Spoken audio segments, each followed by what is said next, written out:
শিবিরের যদি প্রতিষ্ঠিত হয় বা তারা যদি ক্ষমতায় আসে, সেক্ষেত্রে আসলে আমাদের যে বাঙালি কালচার সেটি কি আসলে ইসলামিক কালচার দিয়ে রিপ্লেস হবে নাকি সেটা হারিয়ে যাবে না, আসলে কি হবে? এই ছাত্র সংগঠনগুলোর কিন্তু গঠনতন্ত্রে কোথাও লেখা নাই যে তারা আসলে শিক্ষার্থী অধিকার আদায় কি কাজ করবে, তাদের উদ্দেশ্য হচ্ছে কিভাবে ক্ষমতায় আসা যায়। এখন আমাকে বলেন কয়টা ছাত্র সংগঠনের মধ্যে গণতান্ত্রিক চর্চা আছে তাদের নেতৃত্ব নির্বাচনের ক্ষেত্রে? সেখানে লেখা ছিল নির্দলীয় সরকার চাই। এটা যদি ফিজিবল না, কিন্তু লেখার পেছনে অনেক গল্প আছে।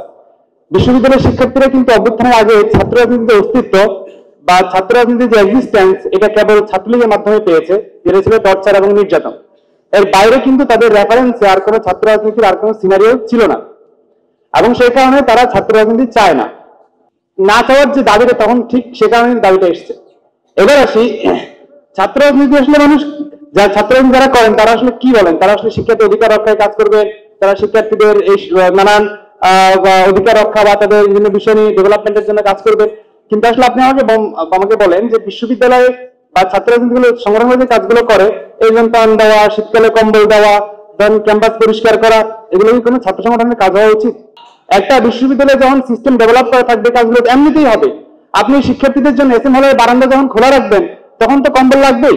আপনি বারান্দারে যদি আপনি ক্লোজ করে দেন, কম্বল তো লাগবে না। এখন আপনারা বলতেছেন যে শিক্ষার্থীরা ছাত্র সংগঠনগুলো শিক্ষিত অধিকার রক্ষায় কাজ করবে, কিন্তু ছাত্র সংগঠনগুলোর কিন্তু আমি শিবিরে আসতেছি, ছাত্র সংগঠনগুলোর কিন্তু গঠনতন্ত্রে কোথাও লেখা নাই যে তারা আসলে শিক্ষার্থী অধিকার আদায় কি কাজ করবে, তাদের উদ্দেশ্য হচ্ছে কিভাবে ক্ষমতায় আসা যায়। হ্যাঁ, এবং ক্ষমতা আসার জন্য কি করতে হবে? ক্ষমতা আসার জন্য শিক্ষার্থী কিংবা সাধারণ মানুষের উপর ডিপেন্ডেন্সি তৈরি করতে হবে। সেটা কিভাবে তৈরি করতে হবে? তাদের মধ্যে ক্রাইসিস তৈরি করতে হবে। ক্রাইসিস তৈরি করে তাদের পাশে গিয়ে আমি দাঁড়াবো, কম্বল নিয়ে দাঁড়াবো, এটা নিয়ে দাঁড়াবো, সেটা নিয়ে দাঁড়াবো। এরপর সে আমার কাছে আসবে যে না, আমার রাজনীতি দরকার। এটা হওয়া উচিত না। রাজনৈতিক দলের ক্যাপাসিটি হওয়া উচিত, তার এফিসিয়েন্সি, তার আইডিওলজি, তার অ্যাকাউন্টেবিলিটি। মানুষ এটা দেখেই কোনো রাজনীতি দলের কাছে যাবে অথবা যাবে না, এটা মানুষের অপশন হওয়া উচিত। এবং ছাত্র রাজনীতির ক্ষেত্রে আমি মনে করি যে আমি নিশ্চয়ই শুনবো আমাদের কাছ থেকে, শিবিরের যারা আছে আমাদের নিশ্চয়ই বলবেন যে আমাদেরকে জানাবেন যে ছাত্র রাজনীতি আপনারা কিভাবে প্রাসঙ্গিক মনে করেন এবং একটা শিক্ষার্থীর জন্য ছাত্র রাজনীতি কেন প্রাসঙ্গিক এবং শিবির কেন প্রাসঙ্গিক।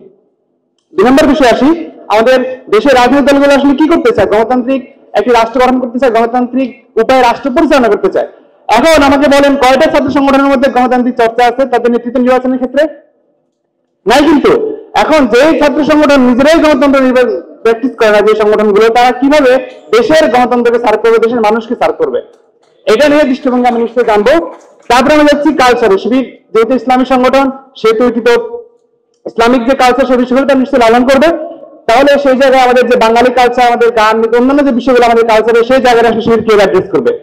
শিবিরের যদি প্রতিষ্ঠিত হয় বা তারা যদি ক্ষমতায় আসে, সেক্ষেত্রে আসলে আমাদের যে বাঙালি কালচার সেটি কি আসলে ইসলামিক কালচার দিয়ে রিপ্লেস হবে নাকি সেটা হারিয়ে যাবে না, আসলে কি হবে?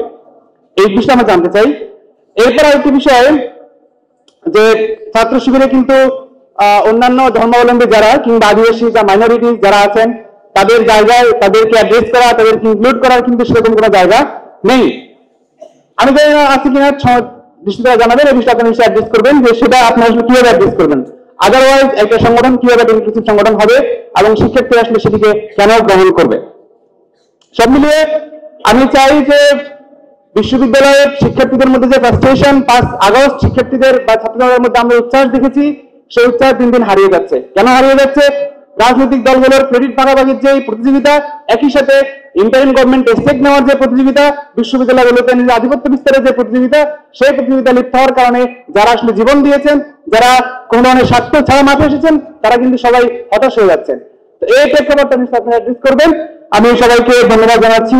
অন্যান্য যে বিষয়গুলো আসছে সেগুলো আপনি নিশ্চয়ই অ্যাড্রেস করবেন, আমি আর সেগুলো রিপিট করছি না। সবাইকে অনেক ধন্যবাদ।